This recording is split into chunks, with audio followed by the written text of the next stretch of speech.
Sir నమస్తే అండి. నమస్తే, నా పేరు మునీర్. అవును సార్ ఏం లేదు, జిహెచ్ఎంసీ ఎన్నికలు వస్తా ఉన్నాయి కదా. సో మరి జిహెచ్ఎంసీ ఎన్నికల్లో ఇప్పుడు డివిజన్స్ పెరిగాయి, అదేవిధంగా కార్పొరేటర్లు కూడా పెరగబోతా ఉన్న స్థానాలు కూడా పెరిగినాయి. మరి ఇక్కడ ప్రధానంగా చూస్తే కాంగ్రెస్ ఉంది, బీఆర్ఎస్ ఉంది, బీజేపీ ఉంది, పవన్ కళ్యాణ్, అదేవిధంగా మన కవిత టిఆర్ఎస్ పార్టీ. సో ఈసారి మరి ఈ జిహెచ్ఎంసీ ఎన్నికల్లో ఈ ఏదైతే ఈ మేయర్ పీఠం కైవసం చేసుకునే పార్టీ ఏదనుకుంటున్నారు? ఎందుకంటే లాస్ట్ టైము బీజేపీకి 48 వచ్చినాయి, అదేవిధంగా ఇతర పార్టీలు కూడా చూసాం మనం ఎలా ఉండదండి సిచ్యువేషన్. మరి బీజేపీ గణనీయంగా పెరిగినాయి అప్పుడు సీట్లు, మరి ఈసారి ఎలా ఉండబోతుంది? ఈ సనత్ నగర్ లో మీరు గమనించేటువంటి అంశాలు ఏంటి? సనత్ నగర్ అంటే ఇక్కడ మంచి పనులు చేసిన ఇప్పటి వరకు అయితే టిఆర్ఎస్ ఉన్నది, టిఆర్ఎస్ పార్టీ ఉన్నది. ఇప్పుడు డివిజన్ సనత్ నగర్ కూడా సగం ఎస్ఆర్డి ఇక్కడ సగం జెడ్ కాలనీలో ఇస్తున్నారు, అయినా కూడా ఛాన్సెస్ టిఆర్ఎస్ ఉన్నది. ముస్లింస్ ఓట్లు అయితే డివైడ్ అవ్వకపోతే టిఆర్ఎస్ వస్తుంది. అంతేనా? అంతే. సో మరి 33% రిజర్వేషన్ ఆడవాళ్ళకి వస్తుంది. సో ఈసారి స్థానాలు పెరగబోతున్నాయి. సో ఆడవాళ్ళు కూడా పోటీ చేసే అవకాశం ఉంటుంది. ఇప్పుడు లేడీయే కదా కార్పొరేటర్ మనది, 2 times నుంచి లేడీసే ఉన్నది. ఇప్పుడు కూడా లేడీస్ వచ్చినా కూడా ఆమెకే ఛాన్సెస్ చాలా ఎక్కువ ఉన్నది. సో అధికార పార్టీ కాంగ్రెస్ కానీ బీజేపీ కానీ అవకాశం కాంగ్రెస్ ఇప్పుడు ప్రామిస్ ఏదైతే చేసినారో అది ఇంకా మొత్తము పూర్తి చేయలేదు. 6 గ్యారెంటీలు 3 years అయ్యింది ఇప్పటి వరకు. ఒక బస్సు ఫ్రీ చేసింది తప్ప పెన్షన్స్ అన్నారు, పెన్షన్స్ చెప్పినారు, అసలు పెన్షన్స్ వస్తలేవు. ఇంతకు ముందు ఉన్నాయి స్కాలర్షిప్లు కూడా స్టూడెంట్స్ కి, ఆ స్కాలర్షిప్ ఇప్పుడు వస్తలేవు. అయితే జనాలు చాలా కాంగ్రెస్ తోటి మళ్ళా టిఆర్ఎస్ రావాలని అన్ని సిటీ కూడా మొత్తము టిఆర్ఎస్, ఇప్పటి వరకు సిటీలో టిఆర్ఎస్ ఉన్నది. అది కాకపోతే ఊర్లో వాళ్ళు ప్రామిస్లు ఏదైతే చేశారో వాళ్ళ మోసం పడి అది వేసినారు ఓటు, కానీ ఇప్పుడు ప్రామిస్ ఏమీ వాళ్ళు పూర్తి చేయలేదు. మరి ఇప్పుడు బీజేపీకి లాస్ట్ టైం 48 సీట్లు వచ్చినాయి అన్న కార్పొరేటర్లు, మరి ఎట్లా ఉండబోతుంది? అదే అమ్మా, డివైడ్ అయింది ఓట్లు కాబట్టి వాళ్ళకు వచ్చినాయి.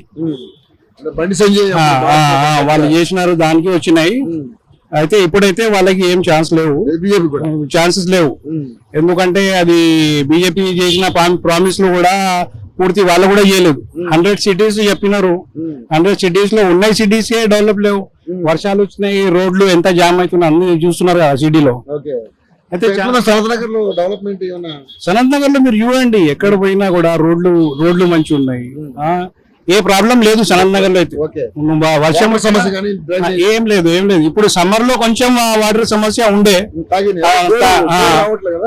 అది బోర్ రాకపోయినా దాని గురించి తాగే వాటర్ కి ప్రాబ్లం అయింది.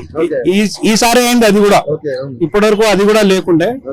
అది కూడా చాలా మంది అది ప్రైవేట్ వాళ్ళు అమ్ముకుంటున్నారు నీళ్లు, దానివల్ల ప్రాబ్లం వచ్చింది. కానీ ఇప్పటి వరకు ఏం ప్రాబ్లం అయితే లేవు సార్. మరి అయితే మొత్తానికి అయితే బీఆర్ఎస్ కి అవకాశం ఉంటుంది, ఛాన్సెస్ అయితే బీఆర్ఎస్ కి ఉన్నది. బీఆర్ఎస్ అందరికి తీసుకొని నడిచిన అవకాశం ఉంటుంది. మరి బీఆర్ఎస్ గతంలో అప్పులు చేసింది, మేము ఇప్పుడు అప్పులు తీరుస్తున్నాం కాంగ్రెస్ గవర్నమెంట్ అంటే. ఏ పార్టీ ఎప్పుడైనా వాళ్ళకి ప్రభుత్వంలో వస్తే ఓడిపోయిన పార్టీకి అదే చెప్పి వీళ్ళు మన పని నడుస్తారు కదా.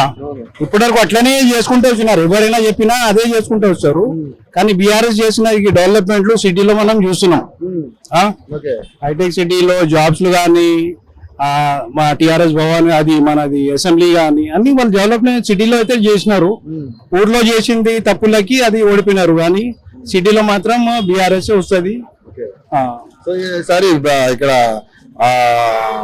అంటే మేయర్ సీట్ కంపల్సరీ బీఆర్ఎస్ కి అంటే బీఆర్ఎస్ కి రావాల్సింది ఉన్నది, ఛాన్సెస్ కూడా బీఆర్ఎస్ కి ఉన్నది. ఇప్పుడు ఈ సర్వే వచ్చిందన్న ఎస్ఐఆర్, ఓట్లు దొంగ ఓట్లు తీసేయడం, ఎక్కడైనా ఇతర దేశాల నుంచి ఎవరైనా అక్రమంగా మన దేశంలో ఉంటే వాళ్ళ ఓట్లు తీసేయడం అనేది వచ్చింది. దాన్ని ఏ విధంగా చూస్తారు మీరు? అదే ఇప్పుడు అన్ని సిటిజన్స్ కి ప్రాబ్లం ఉన్నది ఎస్ఐఆర్ తోటి. పాస్పోర్ట్ కూడా మీది పాస్పోర్ట్ కూడా గ్యారంటీ లేదని చెప్తున్నారు. పాస్పోర్ట్ కి కూడా ఏం అది ట్రావెల్ తప్ప ఏం దానికి వాల్యూ లేదని చెప్తున్నారు. ఇట్లా పరిచయం చేస్తే ఎన్ని డాక్యుమెంట్లు అని చూపించాలి చెప్పండి. ఓటర్ ఐడి కూడా నడవదని చెప్తున్నారు. పాస్పోర్ట్ కూడా మన ఇండియాకి అదే ఫస్ట్ పెద్ద డాక్యుమెంట్ పాస్పోర్టే అనుకుంటాం, నేను కూడా అంతే అనుకున్నా ఇప్పటి వరకు. మనం అవతల కంటికి పోయినా మనకి ఇండియన్స్ అని వాళ్ళు ఎట్లా గుర్తించారు మన పాస్వర్డ్ గురించి.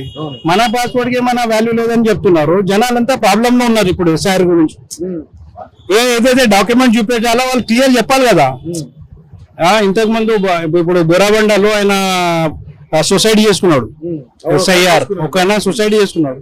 ప్రభుత్వ జనాలకి ప్రాబ్లం లేకుండా మనం చెప్పాలా, మీ దగ్గర ఇన్ని డాక్యుమెంట్ ఉంటే మీరు సేఫ్ అని చెప్పాలా. ఆ డాక్యుమెంట్లు వాళ్ళ దగ్గర ఉంటే తీసుకుంటారు, లేకుంటే లేదు.